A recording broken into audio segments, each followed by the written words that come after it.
Hi friends, ஐநர் துணையில் நாளைக்கு என்ன நடக்க போகுதுன்னு பார்க்கலாம். வாங்க வீடியோக்குள்ளே போகலாம். நம்ம சேனல் இன்னும் சப்ஸ்கிரைப் பண்ணாதவங்க சப்ஸ்கிரைப் பண்ணிக்கோளனோட பெரியப்பா இருக்கார் இல்லையா, அவர் போய் கஸ்தூரி தன்னோட தங்கச்சியான கஸ்தூரிகிட்ட சொல்கிறாரு, இப்படி திருடனுங்க 2 பேர் வந்தானுங்கம்மா, என்கிட்ட காசு நகை என்ன இருக்குதுன்னு பார்த்தானுங்க, ஒன்றும் இல்லாதனால உங்ககிட்ட இருக்கிற சொத்தெல்லாம் எவ்வளவு, யார் பேரில் இருக்குது, என்ன ஏதுன்னு கேட்குறானுங்கம்மா. பதறி அடித்து எனக்கு பதட்டம் ஆயிடுச்சுமா. நல்ல வேலையாக சோளம் பொண்டாட்டி நிலாவும் வந்து என்னை காப்பாற்றுனாங்க அப்படிங்கிறாங்க. கஸ்தூரி உடனே உஷாராயிட்டாங்க. என்னென்ன சோளம் பொண்டாட்டி வந்து காப்பாற்றுனாங்களா? ஆமாம், அந்த திருடனுங்க உங்கள்கிட்ட என்னென்ன கேட்டானுங்க அப்படிங்கிறாங்க. அப்போ அவர் நடந்ததையெல்லாம் சொல்கிறாரு. அண்ணே, இது வந்து சோழனோட வேலை தானே, அவனோட அண்ணன் தம்பிங்க 3 பேர் இருக்கிறானுங்கள்ல, அவனுக்கு 2 பேர் தானே வந்து உங்கள்கிட்ட கேட்டிருப்பானுங்க. சொத்தை பற்றியெல்லாம் எந்த திருடனாவது கேட்பானா?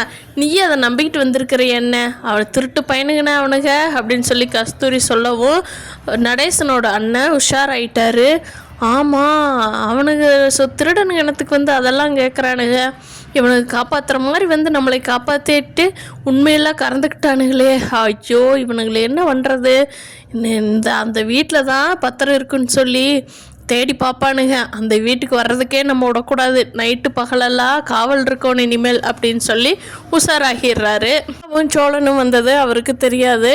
வேறு யாரோ துணைக்கு கூட்டிக்கிட்டு டார்ச் லைட் எடுத்துக்கிட்டு வர்றாரு. வீட்டில் யாரும் இருக்கிறாங்களா, யாரும் வந்து ஏதாவது பார்க்குறாங்களா அப்படிங்கிறத கண்காணிக்கணும்னு சொல்லி அவர் லைட் அடிச்சுட்டு வர்றத நிலா மேலே உட்காந்துருந்து பார்த்துட்றாங்க. சோழன்கிட்ட கூப்பிட்றாங்க, சோழன் இங்கே பாருங்கள், உங்கள் பெரியப்பா வர்றாரு, யாரையோ கூட்டிக்கிட்டு டார்ச் லைட் அடிச்சுட்டு வர்றாரு, என்ன பண்ணுறது இப்போ அப்படிங்கிறாங்க.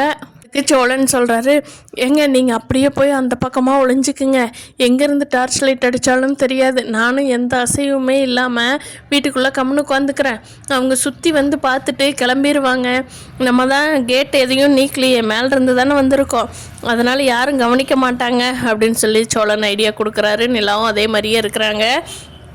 சோழனோட பெரியப்பா வீட்டை சுற்றி வந்து பார்த்துட்டு யாரும் இல்லை அப்படின்னு கன்ஃபார்ம் பண்ணிக்கிட்டு வீட்டுக்கு கிளம்பி போயிடுறாரு.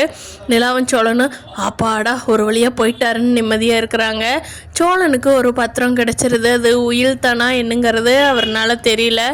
அவங்கெல்லாம் போனதுக்கப்புறம் நல்லா படித்து பார்க்குறாரு டார்ச் அடித்து, அது உயில் தான். நிலா அதை பார்த்துட்டு கொண்டாங்க நான் படித்து பார்க்குறேன்னு சொல்லிட்டு நிலா படிச்சுட்டு, ஆமாங்க இதுதான் உங்கள் தாத்தா உங்கள் அப்பாவுக்கு எழுதி வச்ச உயில், இது கொண்டு போய் போலீஸ் ஸ்டேஷன் கொடுத்தா நம்ம இந்த வீட்டுக்கு வந்துடலாங்க அப்படின்னு நிலாவுக்கு சோழனுக்கு ரொம்ப சந்தோஷம்.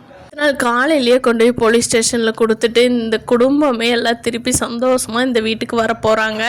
இந்த வீட்டுக்கு இந்த குடும்பமே திருப்பி வரணும்னு நினைக்கிறவங்க நம்ம வீடியோவை லைக் பண்ணிக்கோங்க. பார்க்குற கஸ்தூரிக்கும் அவங்க அண்ணனுக்கும் பயங்கர பொறாமை, இவனுங்களை எப்படியாவது முடிக்கிடலான்னு பார்த்தா திருப்பி வந்துட்டானுங்களே சே அப்படின்னு சொல்லி ரொம்ப 2 பேரும் டென்ஷன் ஆகிக்கிறாங்க.